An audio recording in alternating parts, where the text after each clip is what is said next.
ओम विष्णुपादाय कृष्णपृष्ठाय भूतले श्रीमते भक्ति वेदांत स्वामिनिति नामिने हरे कृष्ण कृष्ण कृष्ण हरे हरे हरे राम राम राम हरे हरे। श्रील ऐसे भक्ति वेदांत स्वामी प्रभुपाद की जय। आचार्य महात्मा गांधी जी की जय। भगवद गीता 2020 में आपका स्वागत है। आज की श्लोक संख्या 14 चैप्टर का 22 यानी 14वें अध्याय का 22वां श्लोक है। आज भगवान अर्जुन के प्रश्न का उत्तर देना प्रारंभ करेंगे। इसके पहले पुनर्कथन कर लेते हैं अर्जुन के प्रश्न की। अर्जुन उवाच कैर्लिङ्गैस्त्रीन्गुणान् एतान् अतीतो भवति प्रभो किमाचारः कथं च एतान् त्रिन्गुणान् अतिवर्तते। अर्जुन ने भगवान से ये समझा कि जो मनुष्य तीनों गुणों के पार हो जाते हैं वे जन्म मृत्यु जरा दुख इन सब से मुक्त होकर के अमृत अर्थात स्वयं भगवान को प्राप्त कर लेते हैं। निश्चित रूप से अर्जुन में उत्कंठा हुई ये जानने की कि ये जो मनुष्य हैं जो तीनों गुणों को लांघ जाते हैं इनका ये कैसे, इनके लक्षण क्या है पहला, दूसरा इनका आचरण क्या है, तीसरा ये किस प्रकार बर्ताव करते हैं या अर्थात चलते हैं। ये तीन प्रश्न, ये तीन बातें अर्जुन जानना चाहते हैं उस मनुष्य के विषय में जिसने तीनों गुणों को लांघ लिया है। तीनों गुणों को लांघने वाले मनुष्य अत्यंत विशेष होते हैं, मुक्त होते हैं। ऐसे मुक्त पुरुषों का, महापुरुषों का, संतों का, महात्माओं का पहले तो हमें उन्हें पहचानना चाहिए। पहचान करके हमें उन्हें दंडवत प्रणाम भी करना चाहिए, उनकी सेवा करनी चाहिए और फिर उनसे सीखना चाहिए, उनके लक्षणों को जानना चाहिए, उनका आचरण का अनुगमन करना चाहिए और वे किस प्रकार अपने जीवन का व्यापन कर रहे हैं, किस मार्ग पर चल रहे हैं, उस मार्ग को जानना चाहिए, चलना चाहिए उनके साथ, उनके पीछे।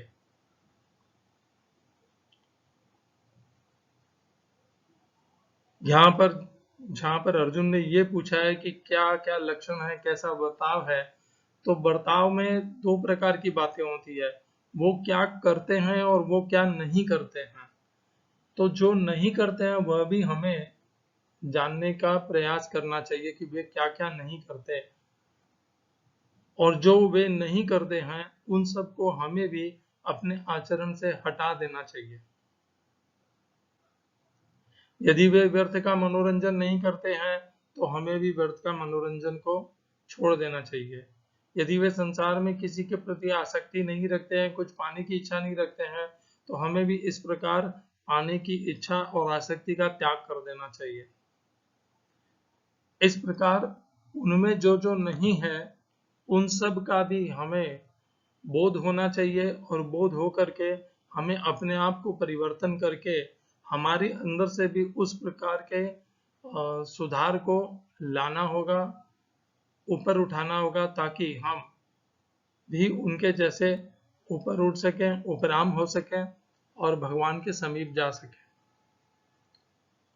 जब भी आप किसी महापुरुष से मिलें तो इस प्रकार निरंतर चिंतन करिए, आत्म विमोचन करिए कि इनमें क्या है जो मुझ में नहीं है और इनमें क्या नहीं है जो मुझ में है।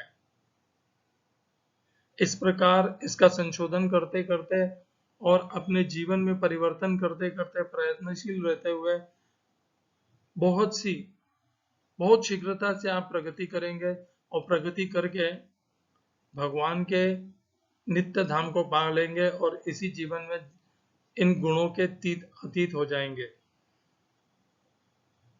गुणों का अतीत होने के लिए भगवान ने ये नहीं कहा कि आप प्राणायाम करिए, शीर्षासन करिए, ऐसा कुछ नहीं कहा।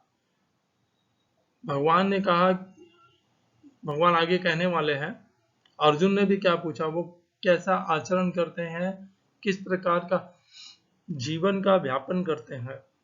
अर्जुन को ये तो निश्चित रूप से पता था कि इसका संबंध अष्टांग योग प्राणायाम केवल उसी तक सीमित नहीं है, इसलिए अर्जुन तो यही जानना चाहते हैं कि वो क्या विधि है, क्या मार्ग है, क्या ज्ञान है जिसके पर चल करके ये गुणातीत हो गए हैं। और इस प्रकार हमें जानना चाहिए, पहले से हट नहीं रखना चाहिए अपने मन में, बुद्धि में, कि नहीं हो ना हो ये यही होगा। इस प्रकार जब हम हट करके किसी को अवलंबन करते हैं या किसी का जिसे इंग्लिश में असेसमेंट कहते हैं या हिंदी में जिसे कहते हैं जिसके ऊपर गहराई से शोध करते हैं, तो हमारी शोध में त्रुटि रह जाती है, क्योंकि हमारे मन और बुद्धि में पहले से ही एक हट करके हम बैठे हैं। हट मत करिए, अपने आप को स्वतंत्र छोड़ दीजिए विचारों को, और जो भी उनसे सीखने को मिल रहा है उसे पूरा पूरा अपनाइए। यद्य आचरति श्रेष्ठ तत् एव इतरः जनः स यत् प्रमाणं कुरुते लोकस्तदनुवर्तते। सबके लिए तो ये संभव भी नहीं है उस मार्ग का स्वयं संशोधन करके उस मार्ग पर चलना। हमें अपने जीवन को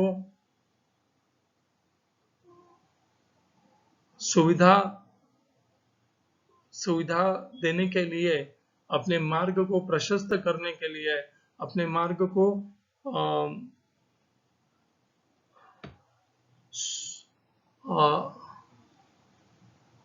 छोटा करने के लिए हमें उनके बताए हुए पथ का अनुगमन करना चाहिए। नया पथ का संशोधन करने के लिए या उत्पादन करने के लिए अत्यंत प्रयत्नशील नहीं होना चाहिए। इसके लिए यह आवश्यक है कि हम जिस महापुरुष और जिस महात्मा और संत का अनुगमन कर रहे हैं उसमें कोई भी किसी भी प्रकार की त्रुटि नहीं होनी चाहिए। ऐसे बहुत कम मिलेंगे जिनमें कोई त्रुटि न हो। बड़े बड़े महात्मा, संस्थापक और संत भी फेल हो जाएंगे इस कसौटी पर। 20वीं सदी में मेरे दृष्टि में केवल एक महात्मा गांधी ही हैं जिन्होंने तीनों गुणों को पार कर लिया था और जिनमें तीनों गुणों के प्रति कोई भी विचार भी नहीं था और जो तीनों गुणों से प्रभावित भी नहीं होते थे। और इस प्रकार तीनों गुणों से मुक्त होकर के वे अनेकों वर्षों तक उन्होंने अपने जीवन का व्यापन किया और व्यापन करके उदाहरण के तौर पे प्रस्तुत किया कि कैसे गुणों से अतीत हो करके जीवन जी सकते हैं और जीवन जीना चाहिए।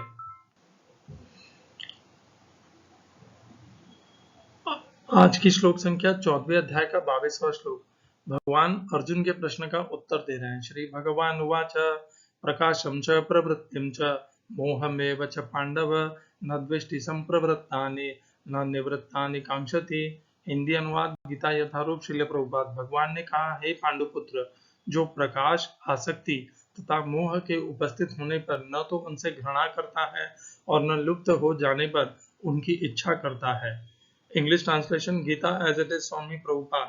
The blessed Lord said, he who does not hate illumination, attachment and delusion when they are present, nor longs for them when they disappear.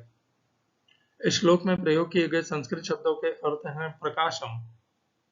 Shri भगवान उवाच, भगवान ने कहा, प्रकाशम प्रकाश च तथा प्रवृत्तिम उत्पन्न प्रवृत्तिम अर्थात आसक्ति च तथा मोह एव च भी पांडव, हे पांडुपुत्र। दूसरी पंक्ति, न नहीं द्वेष्टि द्वेष करता है, घृणा करता है, संप्रवृत्तानि उत्पन्न होने पर, यद्यपि विकसित होने पर, या न निवृत्तानि न ही विकास रुकने पर, न ही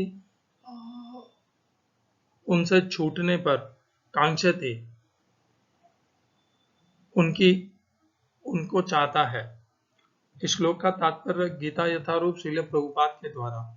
श्रील प्रभुपाद ने 4 श्लोकों का मिश्रण करके बनाया है तात्पर्य 14वें अध्याय के 22, 23, 24, 25 इन चारों श्लोकों को जोड़ करके बनाया है।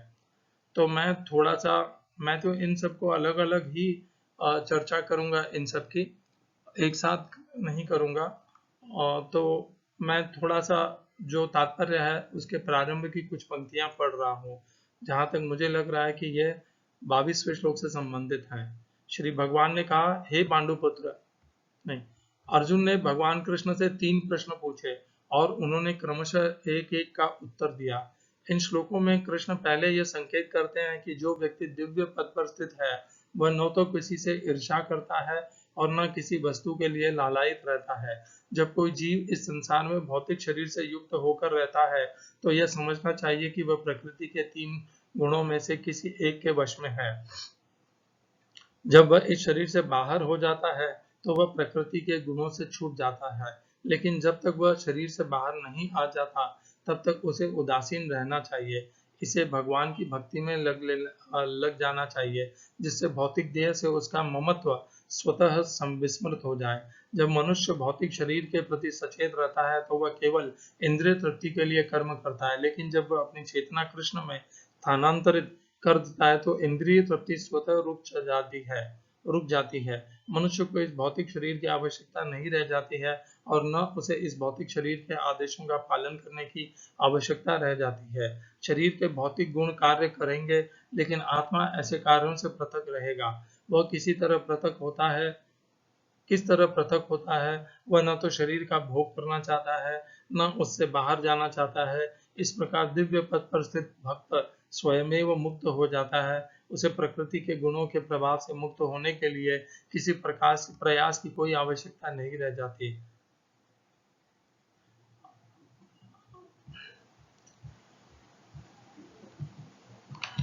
ओम अज्ञानतिमिरन्धस्य ज्ञानाञ्जनशलाकया चक्षुरुन्मीलितं येन तस्मै श्रीगुरुवे नमः।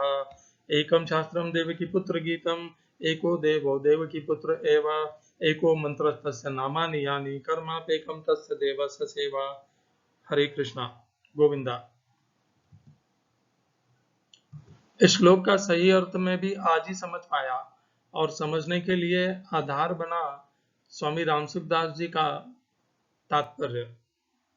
तो भगवान कहते हैं, प्रकाशम च प्रवृत्तिम च मोहमेव च पांडव न द्वेष्टि संप्रवृत्तानि न निवृत्तानि कांक्षति। प्रकाश जो है वह सत्वगुण का प्रतीक है। भगवान कहते हैं, यदा सत्वे प्रवृद्धे तु नहीं, यदा सत्वे प्रवृद्धे नहीं,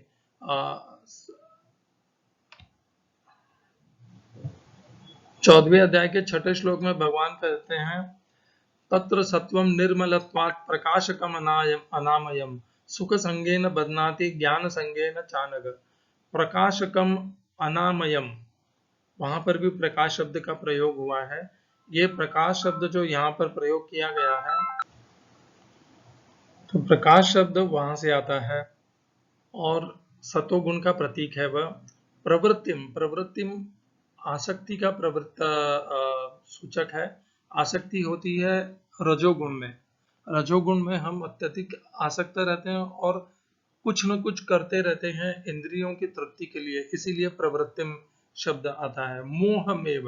मोह तो सीधे सीधे ही तमोगुण का सूचक है, क्योंकि 14वें अध्याय के 8वें श्लोक में भगवान कहते भी हैं इसके लिए। भगवान कहते हैं, तमस्वज्ञानजं विद्धि मोहनम सर्वदेहिनां प्रमादालस्य निद्राभिः तन्निबध्नाति भारत। तो ये जो पहली पंक्ति में प्रकाशम है वह सतोगुण का, प्रवृत्ति में है वह रजोगुण का, और मोह जो है वह तमोगुण के प्रतीक हैं। और भगवान कहना चाह रहे हैं कि जो तीनों गुणों का पार होता है, वे तीनों गुणों से आने से न द्वेष्टि संप्रवृत्तानि अर्थात उसके जीवन में इनके प्रवेश होने से और इनके जीवन से, उसके जीवन से इनके निकल जाने से, उन दोनों ही स्थितियों में वह जो तीनों गुणों के अतीत है वह सम रहता है।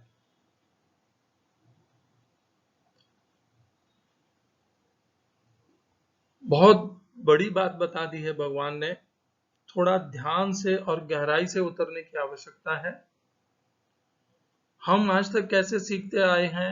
हम सीखते आए हैं कि तमोगुण से हमें अपने आप को ऊपर उठा करके रजोगुण में ले जाना है, और रजोगुण से सत्वगुण में ले जाना है, और सत्वगुण से फिर पार हो जाना है। ये क्रमशः बढ़ने की विधि है, ऊपर उठने की विधि है। उद्धरेद आत्मना आत्मानम नात्मानम अवसादयेत आत्मैहि आत्मनो बंधुः आत्मैव रिपुरात्मना। स्वयं का कल्याण करने की विधि है ये किसके लिए है? ये सामान्य मनुष्यों के लिए है, जब वे इन तीनों गुणों से प्रभावित हैं और इनके द्वारा पूर्णतया बाधित है। तब वह धीरे धीरे मनुष्य प्रगति करता हुआ वह चेष्टा करता है कि तमोगुण से छुटकारा मिल जाए, रजोगुण से भी छुटकारा मिल जाए, और सतोगुण प्राप्त हो जाए, और सतोगुण में स्थित हो जाऊं। इसलिए सतोगुण को प्राप्त करने की इच्छा भी रहती है, और तमोगुण को छोड़ने की भी इच्छा रहती है, और रजोगुण को भी छोड़ने की इच्छा रहती है। इस प्रकार कुछ गुणों को छोड़ने की इच्छा और कुछ गुणों को पाने की इच्छा ये साधक में, उपासक में, भक्त में रहती है जब वह प्रगति के मार्ग पर चलता है तब। किंतु गुणातीत इन सब मार्गों से चल करके आगे बढ़ चुका है, वह तीनों गुणों को लांघ चुका है, तीनों गुणों को लांघ चुका है। वह तमो से सत्व, रजो, रजो से सत्व, और सत्वगुण को भी लांघ चुका है, और वह तीनों गुणों से पार हो चुका है। एक बार वह गुणातीत हो चुका है तो उसके पश्चात उसके जीवन में सतोगुण आए, रजोगुण आए या तमोगुण आए, या उनसे संबंधित प्रवृत्तियां आए, विचार आए, वह उनके आने और जाने दोनों से ही प्रभावित नहीं होता है, क्योंकि वह गुणातीत है। स्थित प्रज्ञ जिसकी हमने चर्चा की थी दूसरे अध्याय के 54वें श्लोक में, वह निरंतर स्थित प्रज्ञ कैसे रहता है? वह अपने इंद्रियों को और मन को वश में करके रहता है, उनको नियंत्रण करके रहता है। कैसे नियंत्रण करके रहता है? भगवान ने बताया है कि जो भी इंद्रियां जिस जिस तरफ जाती हैं वहां से उन्हें हटा करके मन के द्वारा उन्हें नियंत्रित करके रखता है। भगवान बताते हैं या निशा सर्वभूतानाम, स्थित प्रज्ञ का भगवान लक्षण बताते हैं। कहाँ बताते हैं? भगवान पूरा स्थित प्रज्ञ का जब हो जाता है तब बताते हैं या निशा सर्वभूतानां तस्यां जागृति संयमी यस्यां जागृति भूतानि सा निशा पश्यतो मुनेः आपूर्यमाणमचल प्रतिष्ठं समुद्रमाप प्रविशन्ति यद्वत् तद्वत् कामायं प्रविशन्ति सर्वे सशान्तिमाप्नोति न कामकामी।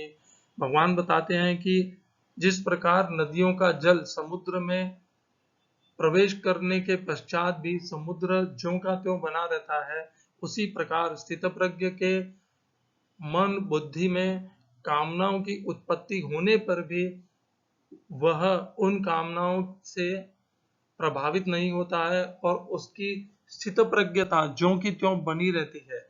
कोई उसमें उतार चढ़ाव, आकर्षण या द्वेष उत्पन्न नहीं होता है। परंतु ये किसके लिए है? उन्होंने कहा कामनाओं के, कि कितनी भी कामनाएं आ जाए वो उनसे पर प्रभावित नहीं होता है। वह था स्थितप्रज्ञ रहने का व्यवहार और ज्ञान। यहां पर भगवान कहते हैं कि जो स्थितप्रज्ञ नहीं, जो गुणातीत हो गया है, तीनों गुणों के ही पार हो गया है, तो वो तीनों गुणों से ही के प्रति उसका न तो कोई आकर्षण रह जाता है और न कोई द्वेष रह जाता है। वे आए या जाएं, जैसे कामनाएं आती और जाती हैं स्थितप्रज्ञ के लिए, वैसे ही गुणातीत के लिए गुण उसके जीवन, मन, बुद्धि में आते हैं और जाते हैं, किंतु न तो उनके आने से वो उनके जाने की इच्छा करता है, और न उनके जाने से उनकी आने की इच्छा करता है। वह तो ज्यों का त्यों बना रहता है, जैसे स्थितप्रज्ञ ज्यों का त्यों बना रहता है। कामनाएं कितनी भी आ जाएं और चली जाएं, वो ज्यों का त्यों बना रहता है। उसमें स्थितप्रज्ञ में भी कोई परिवर्तन नहीं होता है, और इस गुणातीत महापुरुष में भी गुणों के आने और जाने से कोई भी परिवर्तन नहीं होता है। गुण तो गुणातीत में भी आते और जाते हैं। इस श्लोक से यह हमें समझ में आता है कि गुणातीत के जीवन में भी सतोगुण, रजोगुण और तमोगुण आते और जाते रहते हैं, किंतु वह उनसे प्रभावित नहीं होता। ना तो उनको पाने की इच्छा करता है, ना उनसे द्वेष करता है। वो जानता है कि ये सब गुणों का प्रभाव है और वह इन गुणों में पड़ता ही नहीं है। वो ज्यों का त्यों सम बना रहता है। ये गुणातीत की स्थिति है। ये स्थिति पाने योग्य है। ये स्थिति अत्यंत दुर्लभ है। ये स्थिति बहुत ही कम मनुष्यों को प्राप्त होती है। जो अत्यंत भगवान के प्रिय हैं वही इस जीवन में इस दिव्य मुक्त स्थिति को प्राप्त हो सकते हैं। बड़े बड़े ऋषि, महात्मा और संत भी इस स्थिति को प्राप्त नहीं कर पाते हैं। उनमें भी कहां ना कहां कोई ना कोई सत्वगुण या रजोगुण या तमोगुण का प्रभाव रह जाता है, किंतु ये जो गुणातीत है वह तो सीधे सीधे मुक्त हो ही गया। और एक बार जो मुक्त हो जाता है गुणातीत, वह फिर से नहीं गिरता। भगवान की उस पर कृपा होती है, वह फिर गिरता नहीं है। आप एक बार अपने आप को गुणातीत की स्थिति में पहुंचा लीजिए। उस स्थिति में पहुंच करके जो आनंद आएगा, वहां से आप गिरेंगे नहीं। नियंत्रण तो बनाए रखना पड़ेगा, संतुलन बनाए रखना पड़ेगा, और यदि संतुलन और निरंतर बनाए रखा तो फिर आप गिरेंगे नहीं। हमें इस प्रकार की स्थिति को प्राप्त करना है, तब हम ये बात समझ पाएंगे कि कैसे वह इन गुणों के आने और जाने से प्रभावित नहीं होता है। हमारी आज जो स्थिति है, हम तो इन गुणों से पार होने के लिए संघर्ष कर रहे हैं, और संघर्ष करने के लिए बहुत से गुणों को त्यागना चाहते हैं, छोड़ना चाहते हैं, और सत्व गुण को प्राप्त करना चाहते हैं। और एक ऐसी स्थिति भी आएगी जब हमें सत्व गुण को भी पार करके, लांघ करके गुणातीत बनना पड़ेगा। हमें सतोगुण में स्थित नहीं होना है। सतोगुण सुख के प्रति हमें बांध देता है। सतोगुण में जो हमें सुख प्राप्त होता है, हम उससे मोहित हो जाते हैं, बंध जाते हैं, आकर्षित हो जाते हैं। हम उसी सुख में पड़े रहना चाहते हैं, किंतु वह सुख भी हमारे लिए बंधन का मार्ग है। हमें उसे भी लांघ करके गुणातीत बनना है। गुणातीत वह मनुष्य नहीं है जो सतोगुण में है। गुणातीत वह है जो सतोगुण को भी लांघ गया है। महात्मा गांधी इसके श्रेष्ठ उदाहरण हैं। उनके उदाहरण, उनके व्यवहार और आचरण के और लक्षण के विषय में चर्चा करूंगा तो ये चर्चा बहुत लंबी हो जाएगी, किंतु ये सारे लक्षण उनमें हैं जिनका यहाँ पर वर्णन किया गया है। और मैंने अभी तक अन्य किसी महापुरुष संत को नहीं देखा है जिनमें इस प्रकार के सारे लक्षण हो। प्रयत्न करिए, संघर्ष करिए, गुणों के पार जाने के लिए पहले तो ऊपर उठिए, सतोगुण तक पहुंचिए, और फिर सतोगुण को भी लांघ करके गुणातीत बनिए।